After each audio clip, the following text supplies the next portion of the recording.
Ryan Reynolds here from Mint Mobile with a message for everyone paying big wireless way too much. Please, for the love of everything good in this world, stop. With Mint, you can get premium wireless for just $15 a month. Of course, if you enjoy overpaying, no judgments, but that's weird. Okay, one judgment. Anyway, give it a try at mintmobile.com/switch. Upfront payment of $45 for 3-month plan, equivalent to $15 per month required. Intro rate first 3 months only, then full price plan options available. Taxes and fees extra. See full terms at mintmobile.com. Starting a business can seem like a daunting task, unless you have a partner like Shopify. They have the tools you need to start and grow your business. From designing a website to marketing to selling and beyond, Shopify can help with everything you need. There's a reason millions of companies like Mattel, Heinz, and Allbirds continue to trust and use them.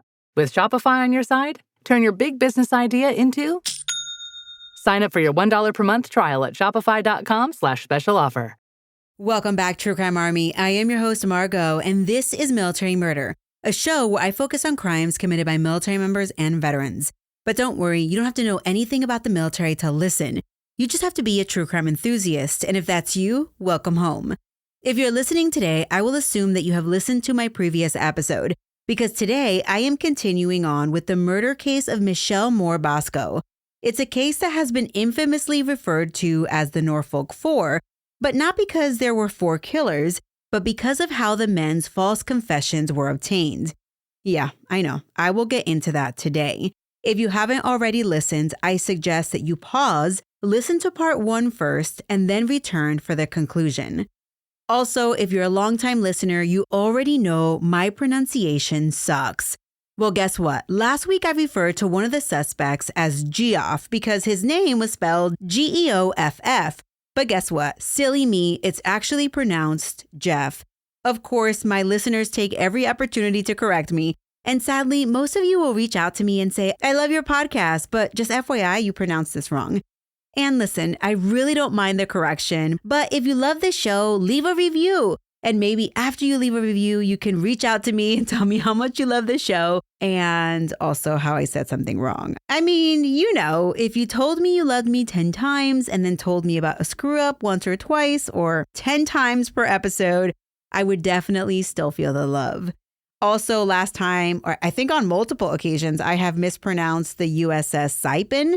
I usually refer to it as the USS Sapin. So there you go. The Navy, I'm always screwing up with their pronunciations and ranks and all that.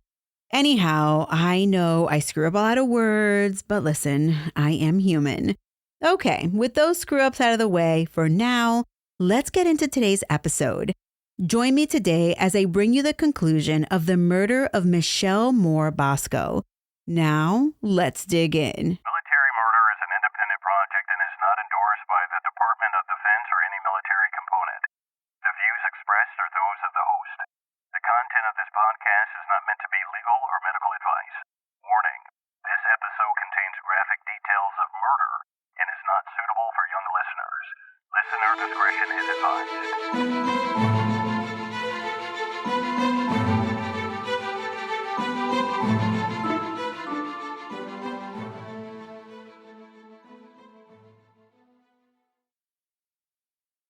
At the end of part 1, we discussed the 7 suspects in the murder of 18-year-old Michelle Moore-Bosko. We also learned about their evolving confessions that were obtained after they were subjected to hours and hours of interrogation by Detective Glenn Ford of the Norfolk Police Department. Danial Williams had lived in the same apartment complex across the hallway from Michelle and her husband Billy. Daniel had gone down to the station under good faith that he was providing them with what little information he had about Michelle's murder. After passing a polygraph but being told that he had failed, and after hours and days of interrogation, Daniel confessed and was ultimately charged with rape and murder. When Daniel's DNA was not a match to the DNA at the crime scene, the detectives turned their attention to Daniel's roommate, another sailor named Joe Dick. Despite a rock-solid alibi and passing a polygraph but being told he had failed, Joe was also interrogated for hours until he provided a confession as well. Joe, suspect number 2, was also charged with rape and murder. When Joe's DNA was not a match, investigators dredged up another name, Eric Wilson. Eric went through the same thing as Daniel and Joe, He confessed, but there was no DNA match for him either. Yet he was also held without bail for rape and murder. That would make Eric Wilson suspect number 3.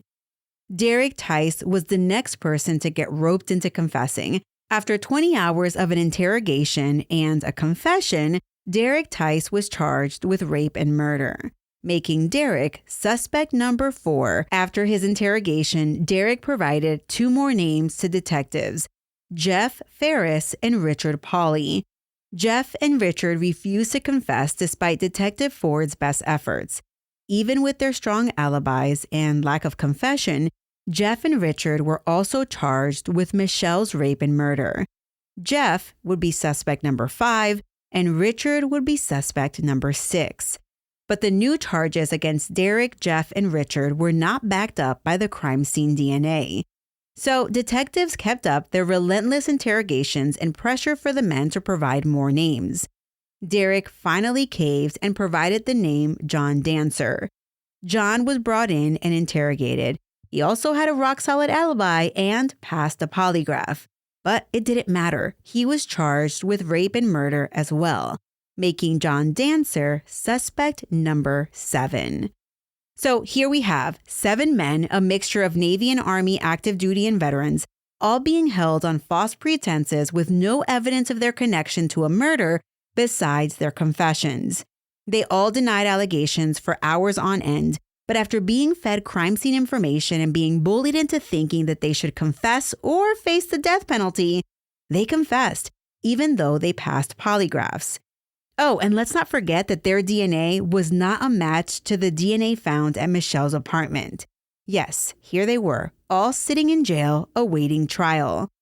And the prosecution's theory all along was that all of the men charged had gang raped Michelle, then passed a knife around and took turns stabbing her. This theory, however, went against the physical evidence. You see, the evidence at the scene and the evidence obtained from Michelle's autopsy indicated that there was only one person responsible for this crime. But the investigators didn't care. There was no forced entry into the Bosko's apartment, no sign that 7 men forced their way in and then dragged Michelle, fighting them, by the way, to the bedroom. None of the furniture was disturbed. And remember, when Billy arrived back from his cruise, the apartment was neat and tidy. The wood floors were polished and shiny. There were no drag marks or signs that there had been a struggle. Items on the shelves and counters like knickknacks and papers were undisturbed. And in the bedroom, the furniture wasn't even moved. Now, for a second, I want you to imagine this. Imagine 7 military men in a small 1-bedroom apartment, flailing their hands, dropping their pants, and swinging a knife. I mean, of all the military men that I've ever met, I haven't met many that make small movements. In fact, I have 4 brothers, and when they walk into a room, they basically disturb all the furniture. And knickknacks, forget about it. Well, Michelle's body told a much different story than what the men's confessions indicated anyway. She had been stabbed 3 times. Listen, if 7 dudes passed a knife around and each of them took a turn, there would be more than just 3 wounds. And the blood evidence at the crime scene was pooled around Michelle's body, not smeared all over the room because 7 people were there too. The bedroom was tiny. It would have been impossible for it to not have been disturbed with so many people inside of it. The suspect DNA recovered at the crime scene had been collected from inside of Michelle's body, under her fingernails, and on a blanket near her body. And did I mention that all of the DNA was from the same exact person? None of the suspects were a match to the sample. Most of them had alibis, and all of them had been coerced into confessing by Norfolk detective Glenn Ford. So let me go back a little bit to the end of part 1, where we had also learned that in February of 1999, a woman brought a letter to authorities that Omar Ballard had written from prison. In the letter, Omar threatened to kill Karen, who received the letter, unless she sent him money and explicit pictures of herself. In the letter, Omar confessed to killing Michelle, saying, quote, "Remember that night I went to mommy's house and the next morning Michelle got killed? Guess who did that? Me. Ha ha. It wasn't the first time. If I was out, I would have killed that down the street from you too," end quote. What? So who is or was this Omar character? Billy and Michelle Bosko knew Omar through Michelle's best friend, Tamika. When Tamika would sleep over at the Boskos, Omar would come by early the next morning to pick up Tamika. And on June 27, 1997, the Boskos had given Omar refuge from an angry mob in their apartment complex. You see, the mob outside believed that Omar had hit a woman who lived at the complex. But the Boskos believed Omar when he said he hadn't done such thing, and they stood up for him. Michelle and Billy allowed Omar to stay inside their apartment until the police arrived to sort things out. 2 weeks after he had hid out in their apartment, Omar pled guilty to assaulting the woman at the apartment and was banished from the complex. The only thing was that Omar wasn't so good at following directions. Just 10 days after Michelle's murder, Omar was arrested after going back to the same apartment complex, then stalking, attacking, and raping a 14-year-old girl. The attack on the 14-year-old was the reason that he was now in prison. He had received a 41-year sentence for that horrible crime. After reading the letter from Omar, detectives looking into Michelle's case looked into Omar's letter. Detectives Glenn Ford and David Peterson went to the Augusta Correctional Center in Craigsville, Virginia. That was where Omar was serving his time. They asked him about Billy and Michelle standing up for him when he was being chased by the mob, and Omar verified that they did help him. The detectives then transported Omar back to Norfolk, and on March 11, 1999, while casually munching on some peanut M&Ms and drinking a Coke, Omar Ballard provided a full confession for the rape and murder of Michelle Moore-Bosko. He told detectives that he had raped Michelle and then stabbed her to death. Detective Ford asked him about the knife he used, and Omar described the knife that was found at the crime scene to a T, something that the other 7 suspects hadn't and couldn't do. Omar told detectives that he had gotten the knife from the kitchen, then described it. He said the blade had ridges. It was about 4 to 5 inches long and had a brown handle. The blade on the knife at the scene matched that exact description and had even been bent at a 90-degree angle from the force of stabbing Michelle. When Detective Ford asked Omar why he had gone back to the apartment and attacked Michelle after they had shown him such kindness, he simply replied, quote, "I don't know, I just snapped. It is blank," end quote. Omar shocked the detectives by saying he acted alone. He told them that no one else was there when he attacked Michelle, and the DNA found at the scene told the same exact story. The single source of DNA evidence recovered at the scene was an exact match for Omar Ballard. No other DNA was located at the crime scene. Omar was then charged with rape and murder, making him suspect number 8. But regardless of this new exculpatory evidence for the 7 men initially charged with Michelle's murder, their charges would not be dropped.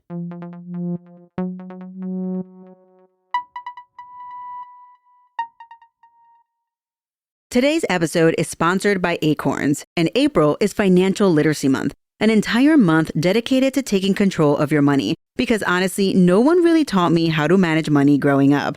I didn't learn about investing until I was well into adulthood. But what I love about Acorns is that it makes it easy to start saving and investing for your future in just 5 minutes.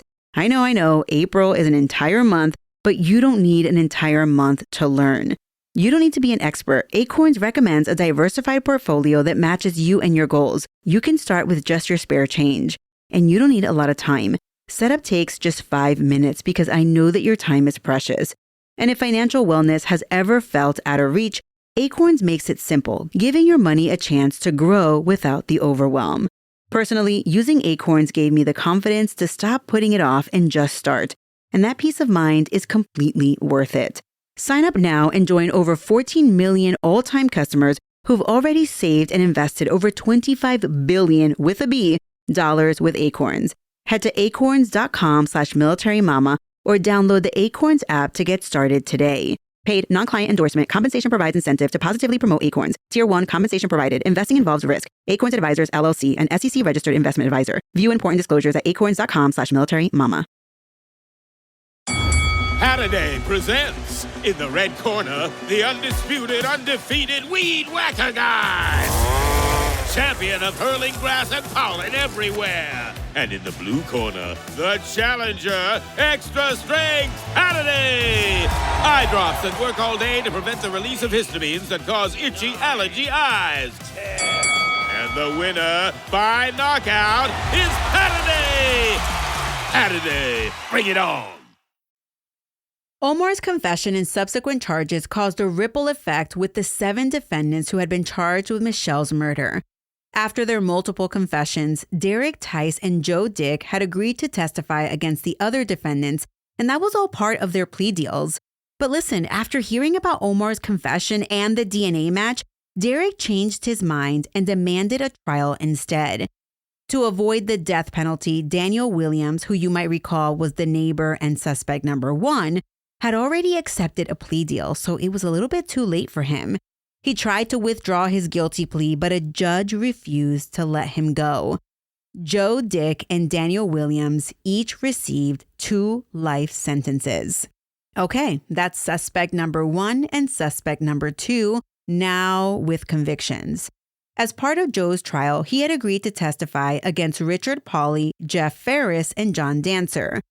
However, since Joe Dick had told so many conflicting versions of what happened, prosecutors knew that he wasn't going to be the best witness.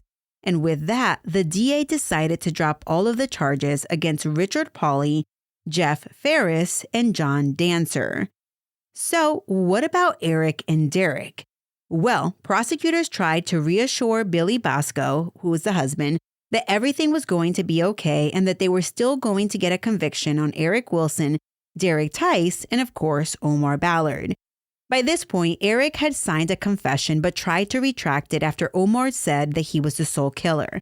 But without the ability to retract the confession, his case would go to trial.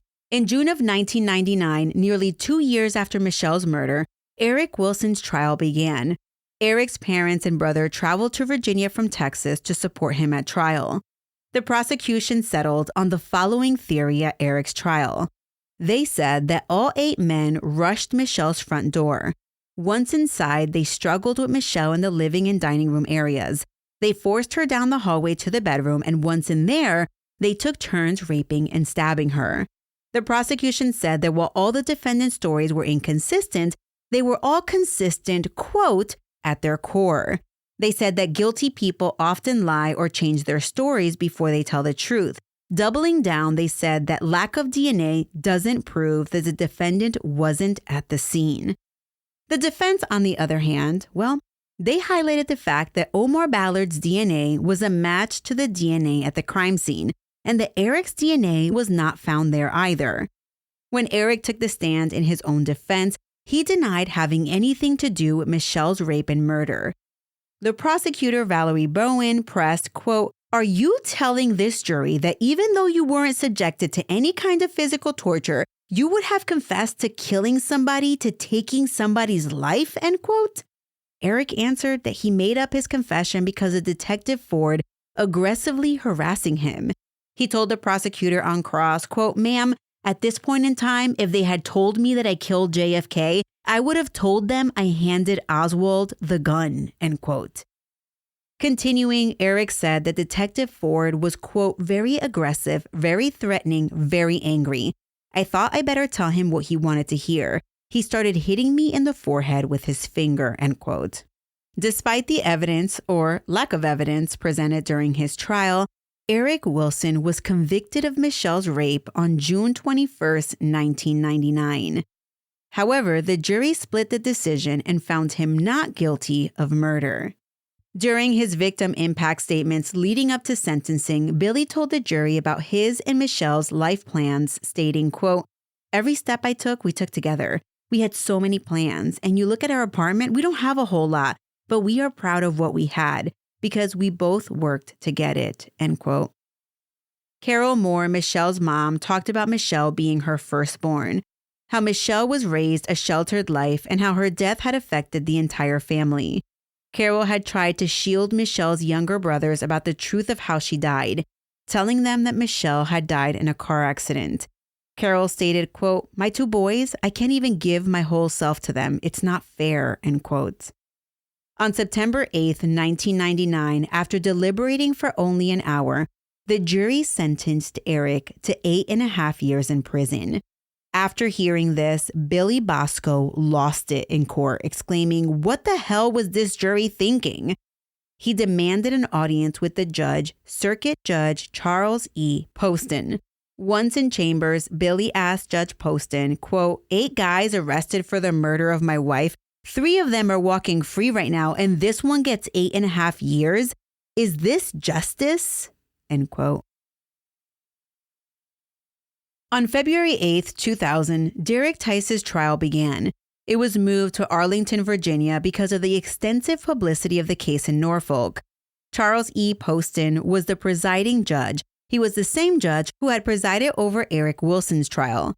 In Arlington, the prosecutor D.J. Hansen, who was a former Navy drag, by the way, described for the jury why Michelle's murder had gotten so much attention in Norfolk. He explained that Norfolk is a Navy town. Quote, when the fleet comes in, it's a huge event. You have all of the kids down there on the pier. Daddy's home. Big celebration. There is a military family that cares for these people when their wives and their husbands and their parents are gone. There is a saying in Norfolk that Navy takes care of its own. And one of the things that makes this crime so outrageous and so vile, ladies and gentlemen, is that these men were sailors, and they did this to another sailor's wife, end quote. The prosecution followed the same playbook as they did with Eric Wilson's trial, using the confessions as their basis or their anchor for the case against Derek. The defense's request to bring in an expert witness on false confessions was denied, but they were allowed to question Detective Ford about his interrogation techniques. Joe Dick was the star witness at the trial. This time he testified that all of his previous statements were false.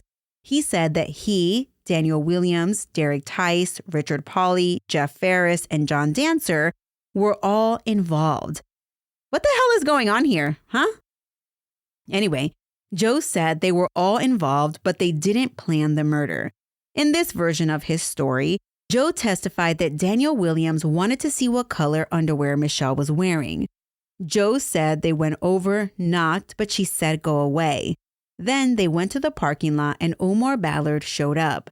All 8 men went to Michelle's apartment, covered the peephole, knocked, and Michelle opened the door a crack.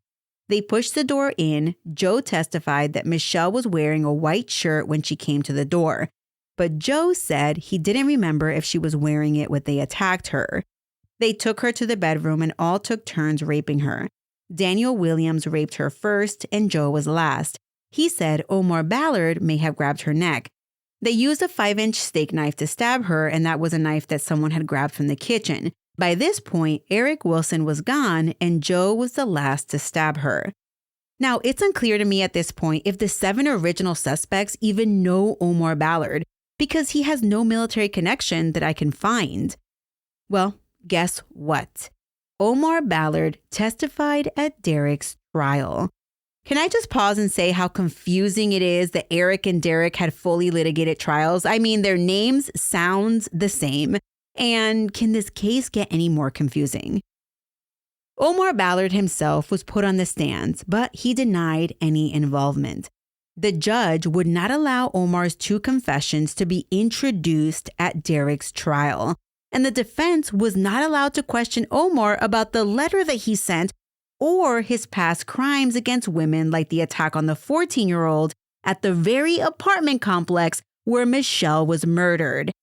What in the hell is going on in Virginia right now? Why would Omar's confession not be introduced at Derek's trial? I mean, it's exculpatory evidence.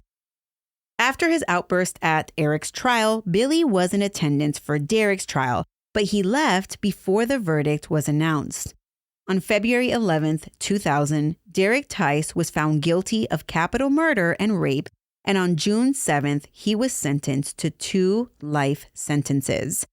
At that point in time, Billy Bosko returned to Pittsburgh and didn't return to Norfolk to attend any of the future court hearings.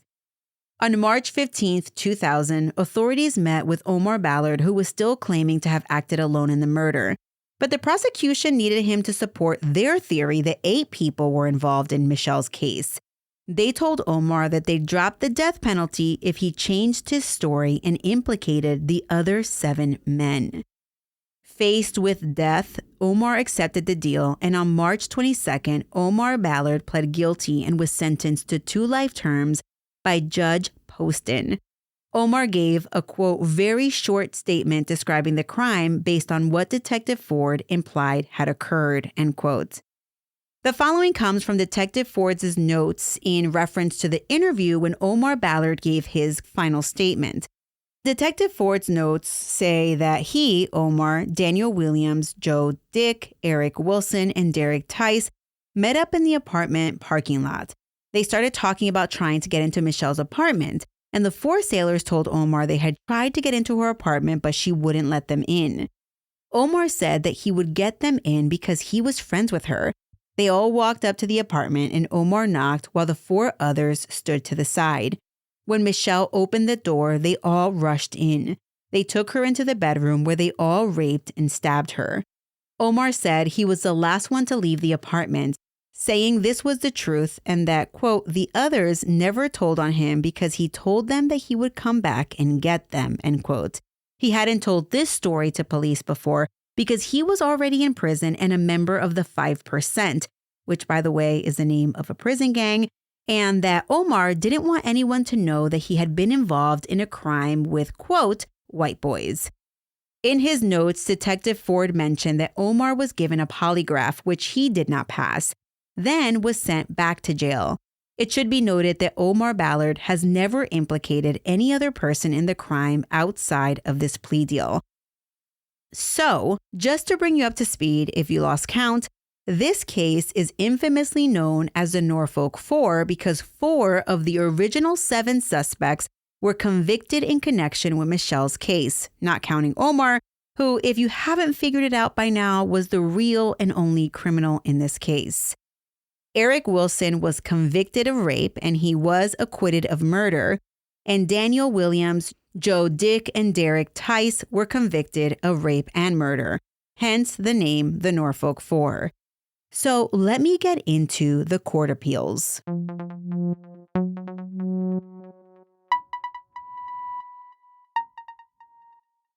Morning decisions. A creamy mocha frappuccino drink? A sweet vanilla?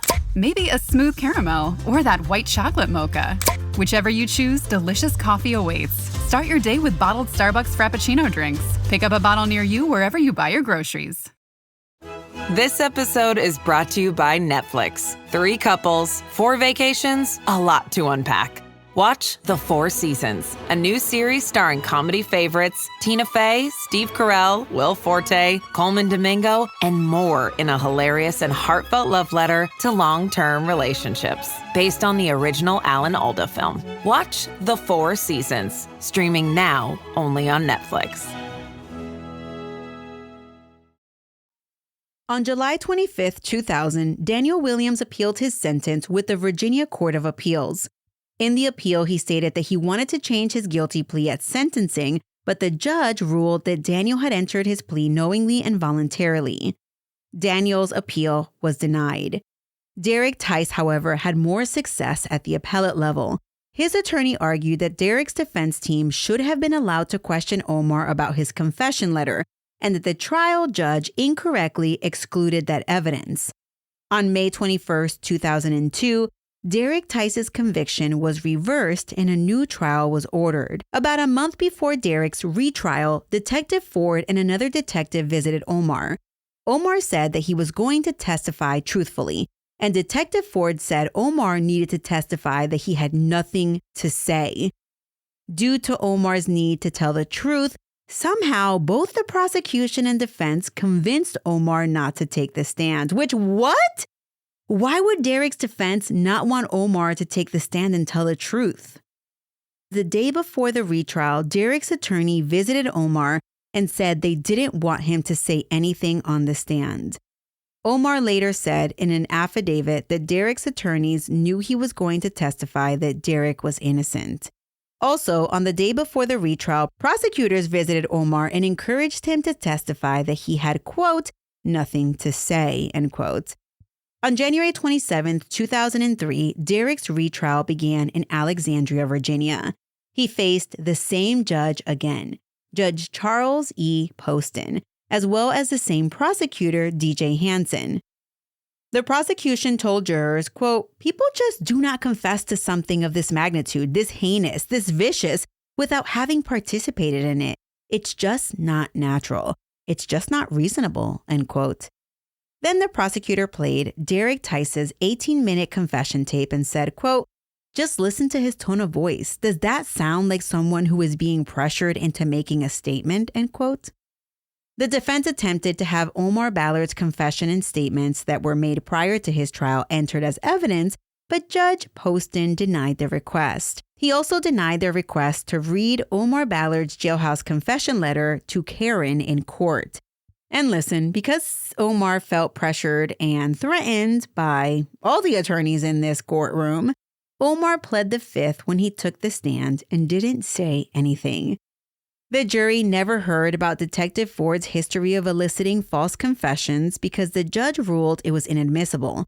In fact, the judge said that whether Detective Ford, quote, "obtained a false confession or not seems to me to be relatively benign because I suspect that many police officers have done that because we have all seen people who confess to anything," end quote. On January 31st, 2003, Derek Tice was convicted of capital murder and rape and was immediately sentenced to 2 life terms without the possibility of parole. In 2004, the Innocence Project got involved after there had been some publicity about the case. They were able to secure 3 large DC-based law firms who agreed to work on the case pro bono. Pretty quickly, the attorneys found no indication that police even searched Danial Williams' apartment for evidence. You might recall he was suspect number 1. In March of 2005, Omar Ballard signed a sworn affidavit stating that he raped and killed Michelle on his own. He said, quote, "None of the other individuals who were charged with raping or killing Michelle were there or involved in any way. They are all innocent, and the ones who are in prison are serving long sentences for crimes they did not commit," end quote. The Innocence Project attorneys hired Academy Group, Inc., a forensic consulting firm, to put together a crime scene reconstruction report. On November 3rd, 2005, they released a 60-page report with tons of findings supporting that the now known as Norfolk 4, which are Danial Williams, Joe Dick, Eric Wilson, and Derek Tice, were wrongfully convicted of raping and murdering Michelle Moore-Bosko. And the report goes on to say the following, quote, "Mrs. Michelle Moore-Bosko was sexually assaulted and murdered by Omar Ballard on July 8, 1997, in her Norfolk, Virginia apartment. Ballard was alone with Moore-Bosko when he killed her. He confessed to this homicide, and solely his DNA was found under her fingernails and in her vagina. Statements made by Ballard to police investigators were consistent with the physical evidence found at the crime scene and found during the victim's autopsy. There was no evidence of any nature linking Williams, Dick, Wilson, or Tice to this crime. Statements they made were not consistent with the physical evidence with the victim's wounds or behavioral evidence. They had nothing to do with this matter and were charged only because they confessed to the crimes.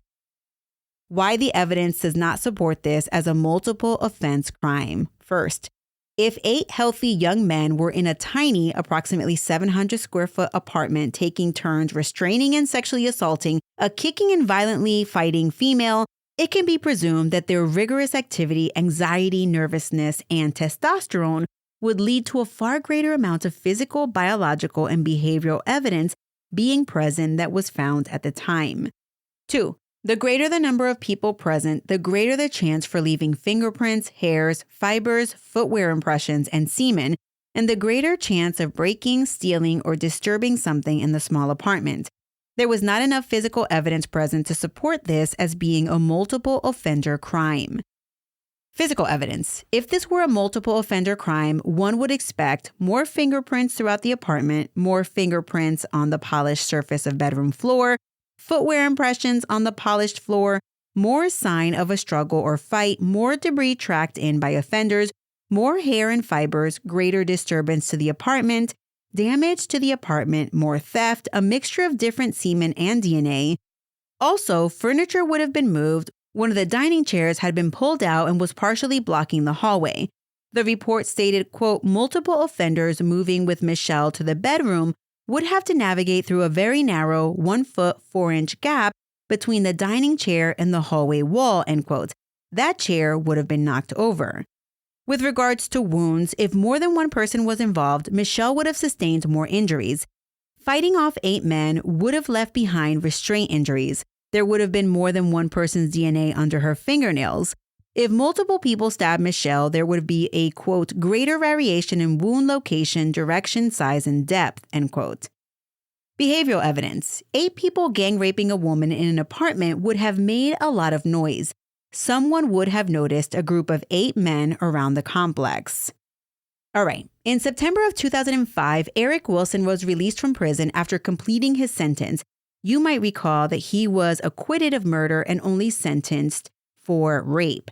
The condition of his release included the requirement for him to register as a sex offender for the remainder of his life. Eric had a hard time on the outside. He had to hire an attorney and pay $10,000 to convince the electricians board to grant him a license. Because of his sex offender status, he couldn't work on certain properties like schools or parks, and he and his wife searched for places to live, but he had to own up to the fact that he was a registered sex offender.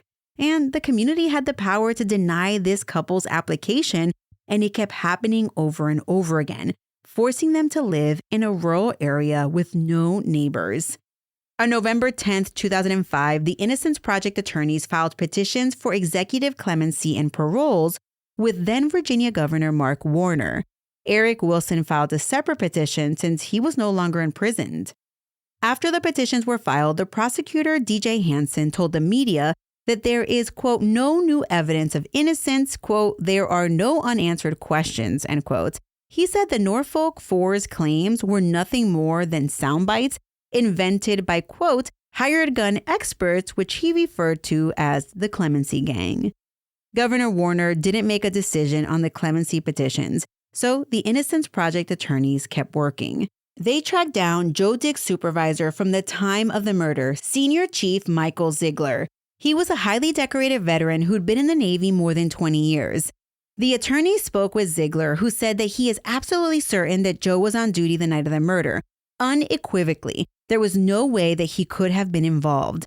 Senior Chief Ziegler said that Joe Dick was the type of sailor who needed a lot of supervision, so Ziegler would check on him multiple times per shift.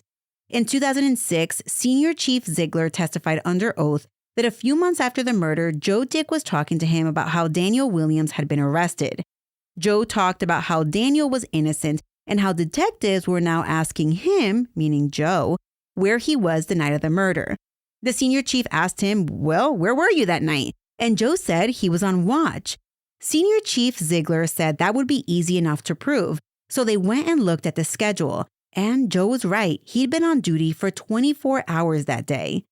Senior Chief Ziegler said that when he found out that Joe had been arrested, he went to his commanding officer and said he knew Joe was working the day of the murder and that he had nothing to do with it. Michael Ziegler also said he was worried that Joe would make a false confession. Get this, he was told that the Navy would look into it. A few days later, Senior Chief Ziegler was told that Joe had made a confession and was pleading guilty. But there was nothing the Navy could do. They said that Senior Chief Ziegler should be ready to answer any questions police had for him. But guess what? No one ever called him to speak to him. And this really baffled him. Senior Chief Michael Ziegler told the New York Times that there's no way Joe snuck off the ship, committed the crime, then snuck back on board. He said, quote, the Joseph Dick I knew couldn't chew bubblegum and tie shoes at the same time. There's no way in hell anyone can convince me Joseph Dick could pull that off, end quote. Now, can I just stop for a minute and say, while nothing about this story is funny, it is a little bit comical thinking of someone not being able to chew gum and tie their shoes at the same time and still be a member of the military. But hey, I've been around long enough to know that I spy no lies in that statement. Anyway, in 2006, Omar Ballard testified under oath that he alone killed Michelle Moore-Bosko. No one else helped him. The Innocence Project attorneys obtained expert opinions on the unlikelihood that the Norfolk 4 were involved in Michelle's murder. The result was as follows. 2 forensic pathologists found that it was virtually impossible for more than one person to have murdered Michelle. They said the prosecutor's theory was extremely implausible. There was an expert in DNA analysis, and that person found that the absence of DNA evidence connecting the Norfolk 4 to the murder made it, quote, overwhelmingly likely, end quote, that the Norfolk 4 were not involved. Law enforcement experts, including a former FBI agent, found that Omar Ballard acted alone, and again that the Norfolk 4 were not involved. A false confessions expert found that the Norfolk 4's confessions were completely false. Yeah, okay. The expert's conclusion was based on multiple reasons, but the main two were, one, the confessions were completely inconsistent with the crime scene and with each other, and two, the Norfolk 4 were threatened with the death penalty if they didn't confess. More than 20 members of the Richmond chapter of the Society of Former Special Agents of the FBI examined the case file independently, and they concluded that the Norfolk 4 were innocent. The pro bono attorneys then contacted jurors from Eric Wilson and Derek Tice's trials and showed them evidence that hadn't been shown at trial. First, they were shown Omar Ballard's sworn testimony that he was the sole perpetrator of the crime, and they also showed them the chilling letter in which he admitted that he killed Michelle. Second, they told jurors about Omar's crime spree against women at the time he murdered Michelle, including his physical assault of a woman in the apartment complex 2 weeks earlier, and the rape and attempted strangulation of a 14-year-old girl 10 days after Michelle's murder. Third, they told the jurors Detective Ford's history in eliciting false confessions together with expert testimony on how the coercive interrogation tactics resulted in inconsistent statements which bear the hallmarks of false confessions. Fourth, the jury was shown Joe Dick's alibi confirming that he was on duty on the USS Saipan at the time of the crime, and expert testimony from a crime scene reconstruction analyst and a forensic pathologist stating this was a single perpetrator crime committed by no one else but Omar Ballard. After reviewing the evidence, 10 jurors wrote a joint letter saying that they would have acquitted if they had this evidence at trial. On November 27, 2006, the Virginia Circuit Court overturned Derek Tice's second conviction due to ineffective counsel. The state appealed the circuit court's decision to the Virginia Supreme Court, who then reinstated Derek's conviction. On August 6, 2009, then Virginia Governor Timothy Kane granted Danial Williams, who was 37, Derek Tice, who was 39, and Joe Dick, who was 33, conditional pardons. The governor did not declare their innocence, however, instead just reduced their sentence to time served. Governor Kane said the men, quote, have not conclusively established their innocence and therefore that an absolute pardon is not appropriate, end quote. What? They're either guilty or not. That's very weird. When Daniel, Eric, and Joe were released, the three men were put on parole for 20 years. And just like Eric Wilson, after his release, they all had to register as convicted sex offenders and violent offenders. On September 14, 2009, a U.S. district judge overturned Derek Tice's conviction based on ineffective counsel. The defense apparently should have moved to suppress his confession since Derek Tice said he wanted an attorney when he was originally interrogated by Norfolk police. So if you're keeping track, that means that one of the Norfolk 4 no longer had a felony record, Derek Tice. He was free-ish 12 years after the murder. In March of 2010, Eric Wilson petitioned for a writ of habeas corpus. The U.S. District Court denied the petition since Eric was no longer in custody. He continued to be denied when he filed appeals for his conviction. Now, let me talk about Detective Ford. Get this. On October 27, 2010, former Detective Glenn Ford was convicted by a U.S. District Court on 2 counts of extortion and 1 count of making false statements to the FBI. And this was all unrelated to the Norfolk 4 case.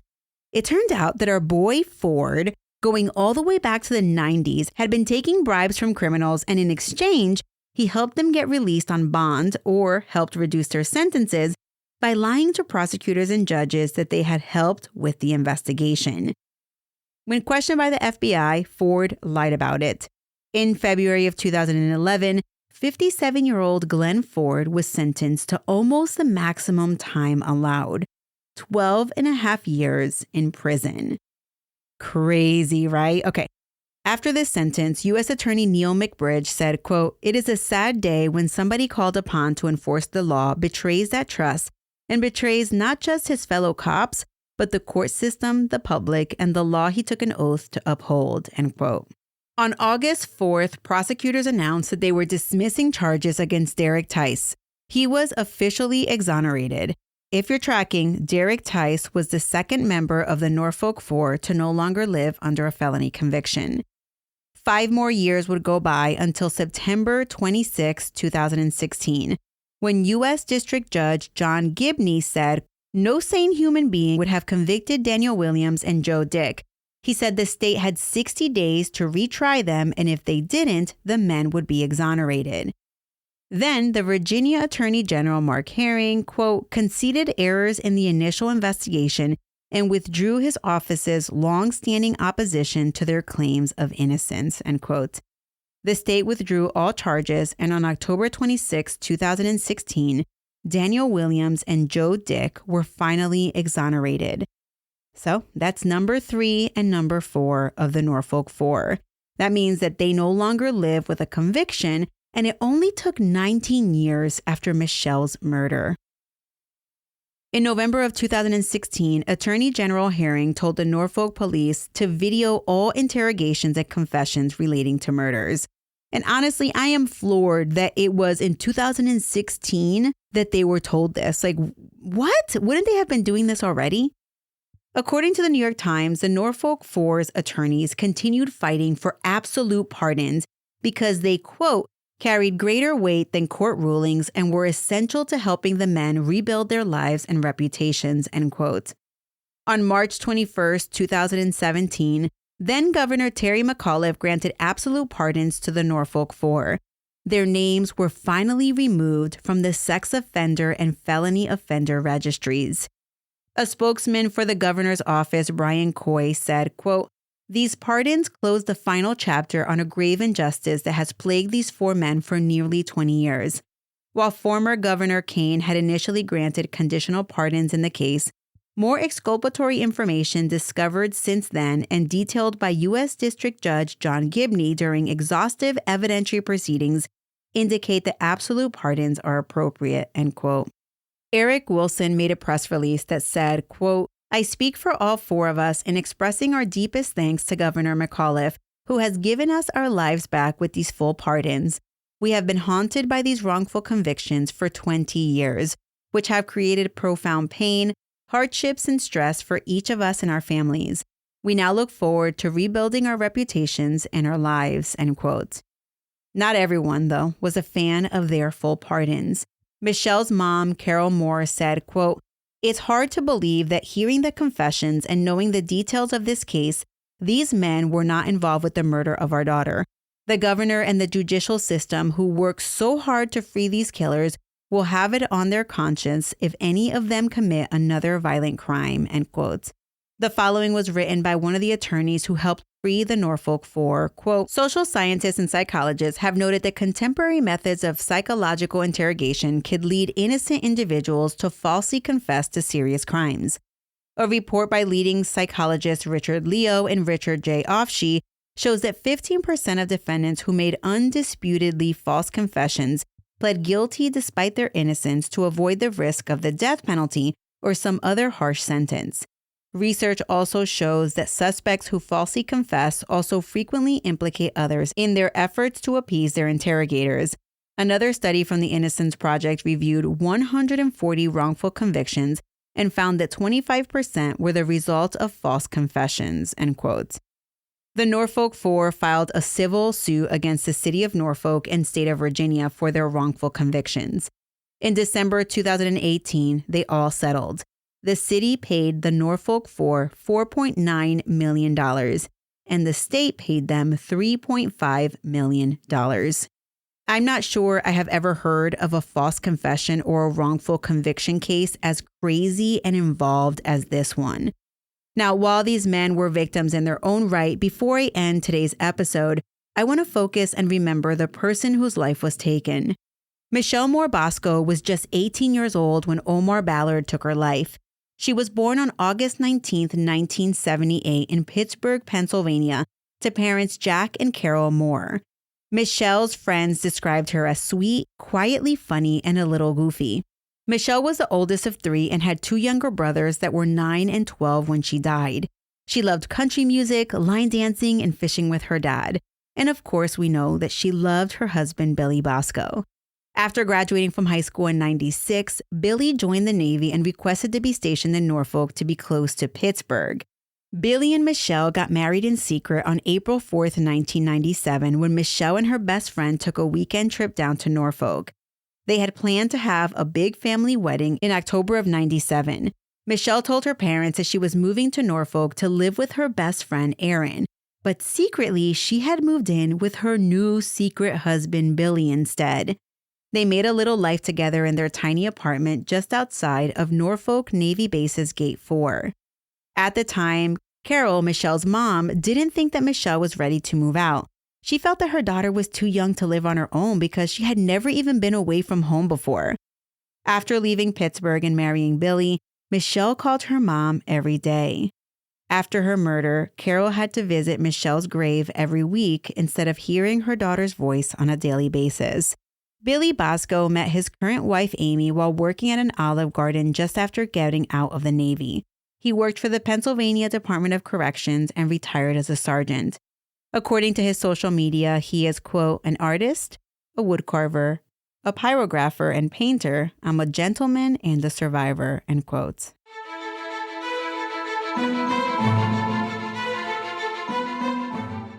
So, True Crime Army, how do you feel? This case is so very tragic on so many levels. And if you get a chance to watch that documentary I talked about, PBS Frontline, called The Confessions, please do. It's all about Michelle's case, the Norfolk 4, and the injustice that robbed so many people of a full life. Shout out to Myrtle for writing this episode for me, and shout out to her and Haley Gray for their research efforts in putting this very confusing case together. I want to thank all of my listeners, as always, for listening in another week. Don't forget to write in your Tales from the Trenches stories if you have a crazy crime story that either happened to you or close to home, or even a spooky tale. Make sure you write it in. A link is going to be in the show notes. At this point, my next Tales from the Trenches episode won't come out until probably like Halloween, but that will be here before we know it. My sources for this episode include a documentary on Frontlines called The Confessions, as well as articles in the Navy Times and various appellate court opinions, and that 7-part article on the Pilot Online. Military Murder was created by Mama Margot Productions. The music was created by Ty Ops. Until next time, remember, you never really know what someone is capable of, so remain vigilant always. You have a fabulous week, and I'll keep digging to bring you another military murder story next week.